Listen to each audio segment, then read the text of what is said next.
রাত নামলেই ভূতের ভয় কক্সবাজার শহর জুড়ে। এ কেমন ভূত? নিশ্চয়ই আপনাদের মনে প্রশ্ন জাগতে পারে। কক্সবাজারের গতকাল আমরা আপনাদেরকে দেখিয়েছিলাম প্রত্যেকটা সড়কেই যে সড়ক বাতিগুলো আছে সেগুলো জ্বলছে না। আমরা আজকে চলে এসেছি স্বয়ং সড়ক ও জনপথ বিভাগের সামনে এবং তাদের যে সাইনবোর্ডের লাইটগুলো সেগুলো জ্বলছে মিটিমিটি। এই 200 গজের মধ্যেই কোনো ধরনের সড়ক বাতি আসলে জ্বলছে না। সেই বিষয়ে আমরা তাদের যেই বক্তব্য সেটি আমরা শুনবো।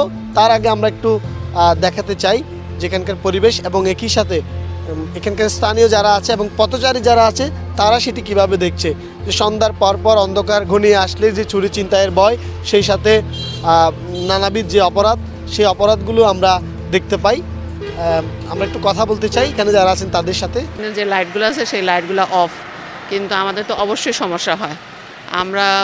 আমাদের একটা নির্দিষ্ট এজ হয়েছে, আমাদের একটু হাঁটতে বের হই বা কোনো প্রয়োজনে বের হই, কিন্তু এখানে ছিনতাই হতে পারে, এখানে গাড়ি অ্যাক্সিডেন্ট হতে পারে, এখানে কিডন্যাপ হয়, এরকম তো হইতেই পারে। তা আমাদের এটা আমরা আতঙ্কের মধ্যে থাকি, তবু আমাদের প্রয়োজনে আমরা বের হই। আমরা চলাচলের জন্য লাইটগুলো যে ছিল ওই লাইটগুলো যে অন্ধকার আছে, আমাদের গাড়ি ঘোড়ার জন্য মানে খুব অসুবিধা হচ্ছে, রাস্তা পারাপারের জন্য অসুবিধা হচ্ছে। এতজ গাড়ি ঘোড়ার এতজ মানে না অনেক যে টমটম অত গাড়ি বিভিন্ন চুরি অবশ্যই আছে। এখানে ধরেন এখানে চিন্তায় হয়, মোবাইল নিয়ে যায়, টাকা নিয়ে যায়, ট্যুরিস্টের ধরে ছোলাই নিয়ে এদিক দিয়ে জঙ্গলের দিক দিয়ে ঢুকে যায়, বিচের দিক দিয়ে পালায় যায়। এই অন্ধকারের জন্য আমাদের খুব ক্ষতি হচ্ছে।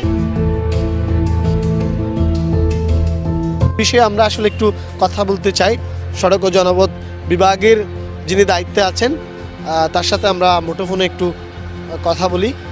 আমি যখন কক্সবাজারের দায়িত্ব নিই, তখন সেটা হচ্ছে 2024 জুলাই মাস। তখনও আমি এসে দেখলাম যে আমাদের কলাতলি না, অ্যাকচুয়ালি লিং রোড থেকে আমাদের যে লাইটিং গুলো আছে সেই লাইটিং গুলো আমাদের অনেক জায়গার মধ্যেই লাইট জ্বলে না। তো আমি এগুলো ব্যবস্থা গ্রহণ করলাম, কি হলো মানে জানার চেষ্টা করলাম। তখন দেখলাম যে আমাদের লাইট গুলোর যে তারের কানেকশন গুলো, ট্রান্সমিশন ওয়্যার, সেগুলো সবই মাটির নিচ দিয়ে নেওয়া।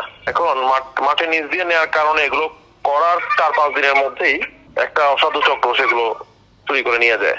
এবং এই চুরি করে নিয়ে যাওয়ার পরবর্তীতে আমি আরো 3-4 বার এটা আমি ঠিক করে দিলাম, বিশেষ করে ওই স্বপ্নের সিন্ধুর সামনে একটা জায়গা আছে ওখানে, এরপর হচ্ছে কলাতলিতে, এরপর হচ্ছে ওই আমার বাসার সামনে আমি করেছিলাম হোটেল রোডে আছে।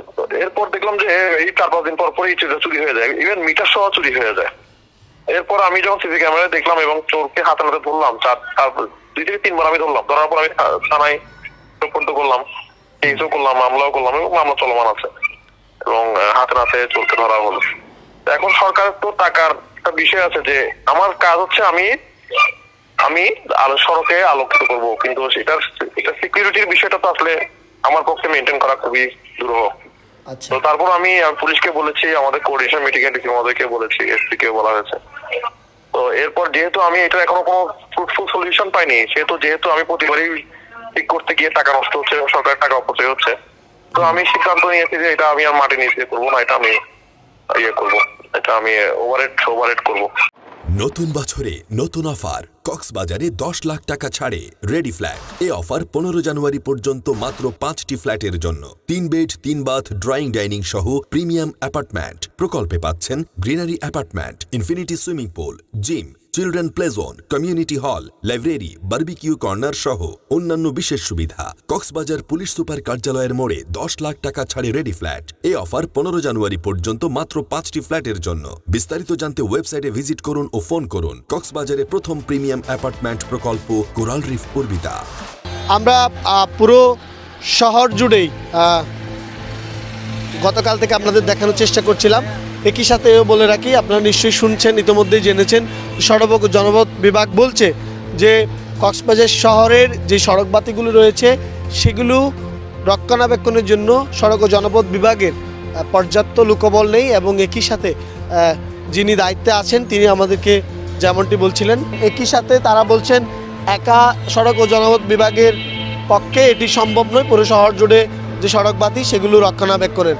এক্ষেত্রে নিরাপত্তা বাহিনী যারা আছে তাদেরও এগিয়ে আসা উচিত বলে মনে করছেন এই কর্মকর্তা, সেটি আমাদেরকে জানাচ্ছিলেন তিনি মুঠোফোনে। এবং আমরা কথা বলেছি এখানকার স্থানীয়দের সাথে, এও বলে রাখি পুরো এই হলিডে মোড় থেকে লাবণী পয়েন্ট পর্যন্ত এই সড়কেই আসলে সরকারি বিভিন্ন দফতরের যে প্রতিষ্ঠান সেগুলো রয়েছে। তার মধ্যে এখানে আনসার ক্যাম্প আছে, নির্বাহী প্রকৌশলীর কার্যালয়, একই সাথে ডাক ও টেলিযোগাযোগ বিভাগ, এলজিইডি, সেই সাথে আন্তর্জাতিক কয়েকটি সংস্থার অফিসও এখানে রয়েছে। সব কিছু মিলিয়ে এই যে গুরুত্বপূর্ণ এই সড়কটিতে মানুষ একটি আতঙ্কের মধ্যেই যাতায়াত করেন, চলাফেরা করেন। তাদের মধ্যে একটি আতঙ্ক রয়েছে স্থানীয় যারা আছেন, একই সাথে এখানে যারা কর্মচারী আছেন, এখানে থাকেন দীর্ঘদিন ধরে, তাদের মধ্যে। এবং একই সাথে তারা এখানে বলছিলেন অন্ধকারে ভূতের চেয়ে যে চুরি চিন্তায়, সেই সাথে নানাবিধ অপরাধের ভয় আতঙ্কই তাদের মধ্যে কাজ করে, সেটাই বলছেন। আমরা গতকাল আপনাদেরকে পুরো শহর ঘুরিয়ে দেখেছিলাম এবং আজকে আমরা এই বিষয়ে কথা বলেছি।